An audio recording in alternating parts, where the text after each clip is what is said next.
Sean Strickland's head coach Eric Nixick had a chat with Ariel Helwani yesterday on his show and gave a pretty honest and blunt assessment of Strickland's performance at UFC 312. Was he right about this assessment? That's what we're going to discuss in today's video. My name is James Lynch. So I've known Eric Nixick for a long time. I actually interviewed him before this fight. I've known him for a number of years. Eric Nixick's one of those coaches that you never really see in headlines too much because he's a pretty, well-mannered guy, not really involved in any controversy, anything like that. Like Eric's one of the most respected people in the industry. So it was really surprising to hear these comments talking about Sean Strickland. So we're going to hear what he has to say first. I'm going to give my assessment, and then Sean Strickland's manager actually came out after the fact to talk about something that's related to this fight as well. And I think that's worth discussing too. So we'll get into all of it now, but here's Ariel Helwani talking to Coach Eric Nixick about Sean Strickland's performance against Dricus Du Plessis. Let's have a listen. So obviously in the aftermath, there's been a lot of criticism thrown his way, in large part because he's such a boisterous and kind of outspoken, outlandish personality. But he also, not just when talking about regular stuff, if you want to call it regular stuff, politics and all this stuff, he says things like he's going to fight to the death. And obviously that's not really what we saw on Saturday. Do you think that the criticism is warranted? Do you think that it has been fair? Yeah, of course. I do. I do. I mean, we have to be real. Like it just was a very underwhelming performance in an opportunity to fight for a title. There's people in this sport that never even realize that potential to ever even be an opportunity to fight for a championship.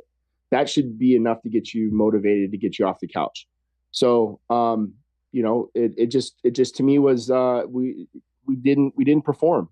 So that's all. It's on all of us. It's on me as a coaching staff. It's on Sean and I think he needs to evaluate what he wants to do in this sport. If it's just to make money, then that's great. Let us know. I want to coach world champions. So my motivations are different, so I think that, just to kind of show up and do that and not really back it up, just to me was just kind of uninspiring. So, yeah, obviously some pretty harsh words there from Strickland saying, I only want to coach world champions. And the reason I mention all that about Nixick off the top is that he's not really known for doing this. So if he's coming out and saying this, it's got to be something pretty serious. Now, we saw Nixick in the corner of Sean Strickland. I'd have to go back and see the corner audio, but he was frustrated with him. Strickland didn't put a lot of output out there in the fight. I know some people looked at this and thought this was really unfair to kind of air this out publicly on an interview, without Sean being able to respond or anything like that. But I actually agree with Eric Nixick here. You have a fight that you had last January against Dricus Du Plessis that was really close. Some people felt like Strickland did enough to win. So you expect in the second fight for him to be a bit more aggressive. This was something that Nixick talked to me in my interview with him. And, Sean Strickland didn't do that. If anything, it was a worse performance than the fight at UFC 297. There was less output in the fight.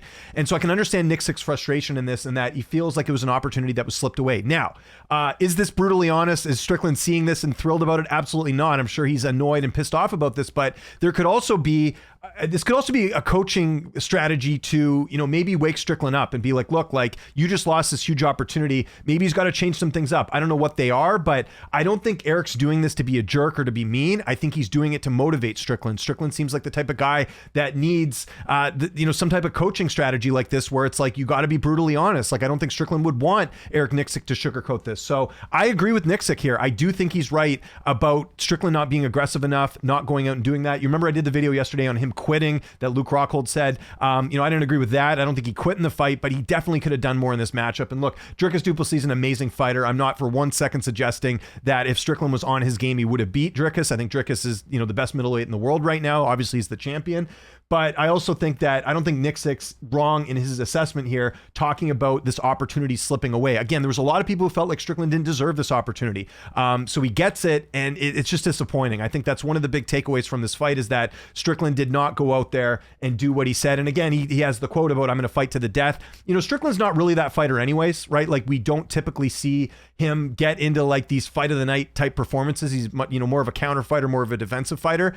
But we saw that on Overkill this weekend, in my opinion. You saw Sean Strickland be less, have less output. And look, I've heard people mention, there might have been some staph there. We saw that on his arm, but I don't think that has anything to do with him being aggressive or not. That would impact your cardio, in my opinion. And we didn't really see Sean Strickland super tired in this fight. We just didn't see a lot of output. So is that a physical thing? Was he dealing with something? Was it something mental? By the sounds of what Eric Nixick's saying here, and again, this is just my assessment of the situation, is that it sounded like it was mental. Sean couldn't break through and do what his coach had said. There was even a point, I think, in the fight during the corner where you see Sean Strickland kind of turning away from Eric Nixick and not listening to him. So what I see is a coach doing some tough love here, and I don't think it was out of line. And again, this is coming from Eric Nixick. This is not a coach that is known for putting his name in the headlines and trying to make it about himself. Eric really does care about his fighters, and I can just mention that because I've talked to many fighters that are coached by him. I've interviewed Eric a bunch of times. He's not really like this guy. So I think for him to come out and say this, there has to be a reason behind it, and I think Eric is completely fair about that. But the one thing we are hearing, and we've heard a number of fighters speak out on it, and we've heard a lot of fans speak out about it, is that Sean is not that guy, that he's this,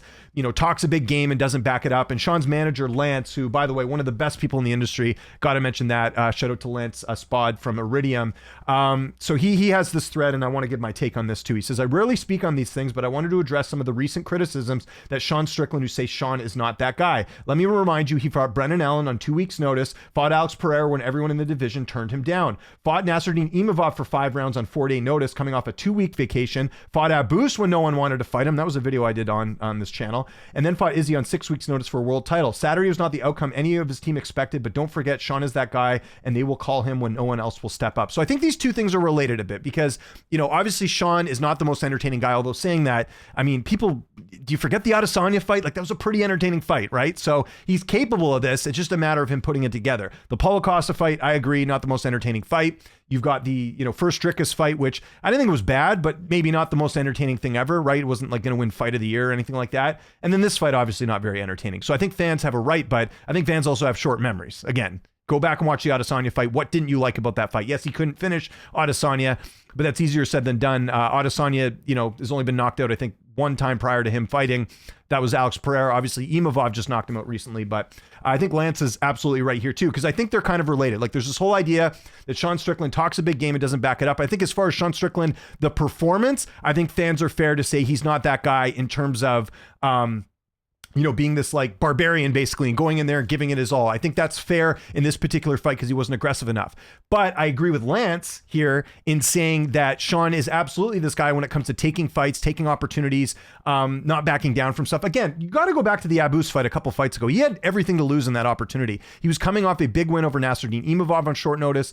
Abus had only had one UFC fight at that point against Dustin Stolfus. In most scenarios, an Abus fight like that shouldn't have even happened because Abus hadn't proven anything, and Sean potentially could have gotten finished in that fight or whatever. In fact, there were a lot of people picking Abus Magomedov in that fight, and Strickland went out there and he finished him. So again, fans have a short memory on that stuff because Strickland was able to go out there and get it done. So kind of where I stand on this whole thing is I think Nixick's right, but I think Lance is right here too. Sean is absolutely that guy when it comes to taking opportunities and fighting on short notice. I know that hasn't happened recently, because obviously he sat out for this title shot. But I think fans got to give Strickland a little bit more credit about what he's done in his overall resume, especially some of the fights too. Like I said, Adesanya was a very good fight.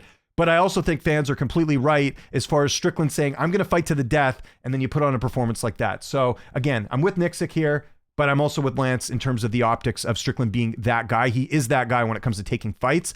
Will he be that guy going forward? If they offer him a short notice fight going forward, will he do it? I don't know. And then again, we can reassess that and have our comments on it. But I think for right now, Sean is absolutely that guy when it came to building his way up to getting the title shot and all that. So for people to ignore all that, you're just having a short memory. So I want to know what you guys think in the comments section below. What did you think of Strickland's performance in the fight? Do you agree with Eric Nixick? Do you think it was in bad taste? Let me know your thoughts on Nixick. And then I also want to get your thoughts on Strickland's manager coming out and defending him. Do you agree with that either? Want to get your take on that. By the way, we're in the Canada jersey today. It is the Four Nations. If you guys aren't paying attention, let's go Canada. They're playing Sweden tonight. Just wanted to, been wearing this all day, trying to send out some good vibes. My name is James Lynch. Hit that like button, hit the subscribe button, hit that notification bell. Appreciate you watching, and I'll see you next time. Thanks so much for tuning in, and let me know what you think in the comments.